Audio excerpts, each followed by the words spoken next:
कोई भी व्यक्ति डॉक्टर बनने से पहले प्रैक्टिस के लिए मेंढक को ही क्यों काटते हैं? मेंढक की जगह दूसरे कोई जानवर को क्यों काटा नहीं जाता? आइए जानते हैं कि मेंढक में ऐसी कौन सी खासियत है जिसके कारण उन्हें इस प्रक्रिया का शिकार बनना पड़ता है। दरअसल कोई भी व्यक्ति को डॉक्टर बनने से पहले ऑपरेशन की बहुत प्रैक्टिस की आवश्यकता होती है और प्रैक्टिस किए बिना डॉक्टर सही से किसी इंसान का ऑपरेशन ठीक से नहीं कर सकते। इसीलिए जब वे अभ्यास करते हैं तब उन्हें प्रैक्टिस के लिए मेंढक के शरीर को खोलकर जांचना होता है, जिसके कारण एक डॉक्टर मेंढक के शरीर के जरिए इंसानी शरीर का भी नॉलेज ले सके। अब सबसे बड़ा प्रश्न यह है कि सिर्फ मेंढक को ही क्यों काटा जाता है? उसकी जगह चूहा या खरगोश जैसे दूसरे जानवर क्यों नहीं काटे जाते? तो इसका जवाब है कि मेंढक के शरीर की आंतरिक संरचना कई मामलों में मानव शरीर से मिलती जुलती होती है। यही कारण है कि इसका अध्ययन मेडिकल और जीव विज्ञान के छात्रों के लिए उपयोगी माना जाता है। आइए जानते हैं कि मेंढक की कौन कौन सी संरचनाएं मानव शरीर से मिलती जुलती हैं।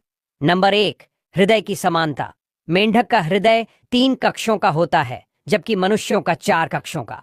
फिर भी दोनों की रक्त संचार प्रणाली में कई समानताएं हैं, जैसे कि दोनों के हृदय का मुख्य कार्य रक्त को पंप करना और शरीर के विभिन्न भागों में ऑक्सीजन पहुंचाना है। नंबर 2, श्वसन तंत्र और पाचन तंत्र। मेंढक और मनुष्य दोनों फेफड़ों के माध्यम से सांस लेते हैं। हालांकि मेंढक त्वचा और अपनी गिल्स से भी सांस ले सकता है, जो मनुष्यों में नहीं होता। और दोनों में एक समान पाचन तंत्र होता है, जिसमें मुख, आंतें, लीवर और अग्न्याशय शामिल है। नंबर 3, नर्वस सिस्टम और रक्त संचार प्रणाली। मेंढक का ब्रेन और रीढ़ की हड्डी मनुष्यों की तरह कार्य करते हैं, लेकिन मेंढक का मस्तिष्क आकार में छोटा और इंसान से कम जटिल होता है। अब सवाल यह है कि क्या मेंढक डिसेक्शन के बाद यानी मेंढक काटने के बाद मर जाता है?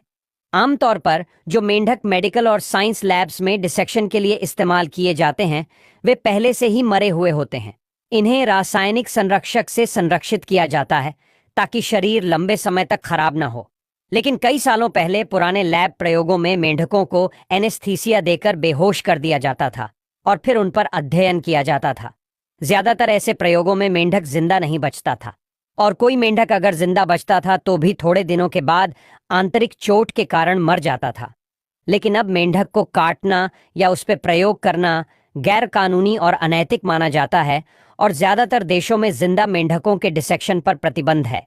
इसकी जगह पर आजकल वर्चुअल डिसेक्शन और 3D मॉडल्स का उपयोग किया जाता है, जिसमें मेंढकों और इंसानों की हूबहू डुप्लीकेट बॉडी तैयार की जाती है, जिससे छात्रों को पढ़ने में और सीखने में ज्यादा आसानी रहती है और मेंढक जैसे जीवों को भी कोई नुकसान नहीं पहुंचाया जाता।